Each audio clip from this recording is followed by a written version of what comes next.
Wireless microphone কেনার আগে এই ভিডিওটি একটাবার দেখুন। আমার হাতে একটা মাইক্রোফোন দেখতে পাচ্ছেন। মাইক্রোফোনটার নাম হচ্ছে F11 ওয়্যারলেস মাইক্রোফোন।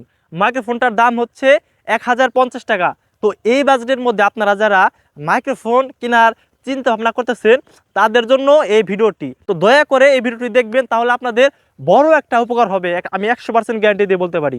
তো চলুন এই মাইক্রোফোনটার আগে সাউন্ড কোয়ালিটি চেক করা যাক, তারপরে এটার সকল কিছু নিয়ে আলোচনা করব।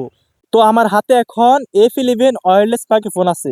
তো আপনারা সাউন্ড কোয়ালিটি দেখে বুঝেই গেছেন যে এটার সাউন্ড কোয়ালিটিটা আসলে কিরকম। এটা হচ্ছে 1050 টাকার একটা মাইক্রোফোন। তো যারা মূলত কন্টেন্ট বানাবেন, কন্টেন্ট ক্রিয়েটর আছেন, তাদের জন্য আসলে এই মাইক্রোফোনটা না। একটু মনোযোগ দিয়ে শুনুন, তাদের জন্য এই মাইক্রোফোনটা না। আপনারা যারা একটু ভালো কোয়ালিটির মধ্যে মাইক্রোফোন কিনতে চাচ্ছেন, যে 1000-2000 টাকা এরকম বাজেটের মধ্যে একটা মাইক্রোফোন কিনতে চাচ্ছেন, যে এটা দেখতেও ভালো লাগতেছে, তো সব মিলে আর কি এই মাইক্রোফোনটা নিলে হয়তো আপনাদের জন্য ভালো হইব।